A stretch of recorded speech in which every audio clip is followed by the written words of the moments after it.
ገንዘብ እንፈልጋለን፣ የገንዘብን ባለቤት ግን ትተነዋል። ጤና እንፈልጋለን፣ የጤናን ባለቤት እግዚአብሔርን ትተነዋል። ሰላም እንፈልጋለን፣ የሰላምን ባለቤት ርቀነዋል። ከሱ ርቀን ምንስ ሊገኝ ይችላል? እግዚአብሔር ባለበት ግን ሁሉ አለ። እግዚአብሔር ያለበት ሁሉ ገንዘብ ነው፣ ሰላም ነው።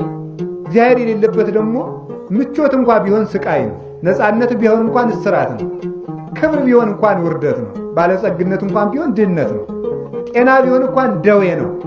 ሁሉም ነገር ፍቅር እንኳን ቢሆን ጥላቻ ነው። እግዚአብሔርን አልባ ሰው እንዴት ከእግዚአብሔር ቤተ መንግሥት ሳይደርስ ይሆናል?